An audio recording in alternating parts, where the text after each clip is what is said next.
شاید تعزیت کرنے والے آئے ہیں. کہنے کہ بی بی تعزیت کرنے نہیں آئے, گھر کو جلانے کے لیے آئے ہیں.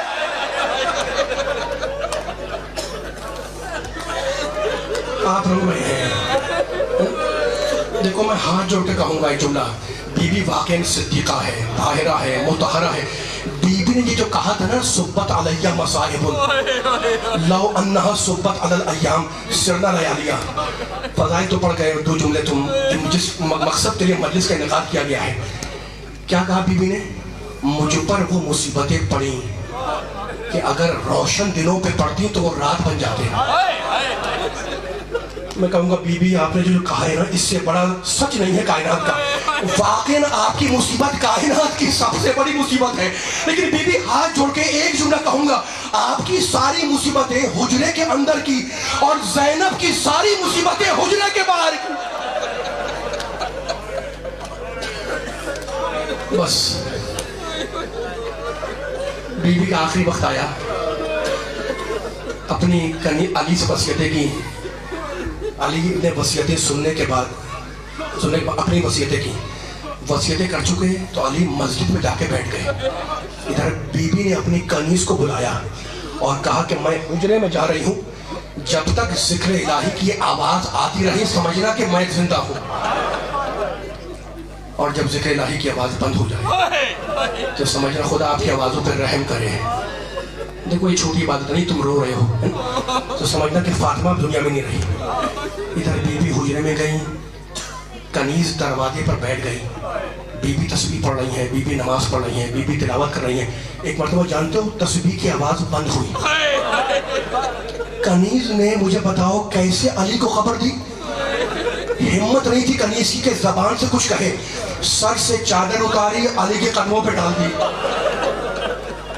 علی نے کنیز کی صورت دیکھی, ممبر چھوڑا ہوں میں, اٹھ کر کھڑے ہوئے, انا للہ و انا الیہ راجعون رضا بقضائہ و تسلیما لامرہ. یہ اتنا مجمع پرسہ دینے بیٹھا ہوا, دو جملے سننا.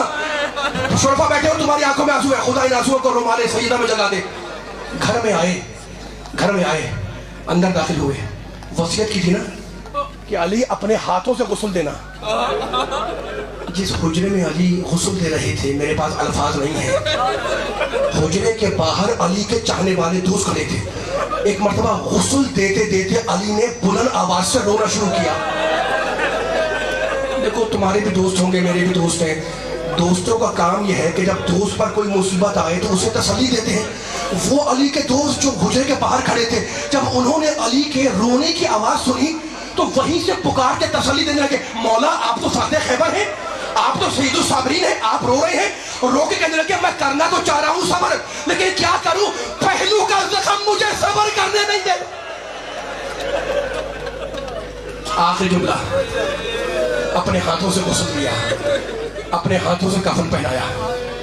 جنازہ تیار ہو گیا, جنازہ حجرے میں رکھا ہوا ہے. تمہیں یاد آیا رونے والوں, 4 بچے, حسن 7 سال کا, حسین 6 سال کے, زینب 4 سال کی, ام کلثوم 2.5 سال کی. جنازہ رکھ کر مختل نے کہا کہ ایک مرتبہ علی نے آواز دی, علی کے جملے, یا حسن, یا حسین, یا زینب, خدا آپ کے پرسے کو قبول کرے, یا ام کلثوم, حلمو الی زیارت امکم, بچوں آؤ ماں کا آخری دیدار کر لو. گھر کی کنیز کہتی ہے کہ 2 بچے تو آ گئے ماں کا چہرہ دیکھنے, حسن آ گئے, ام کلثوم آ گئی.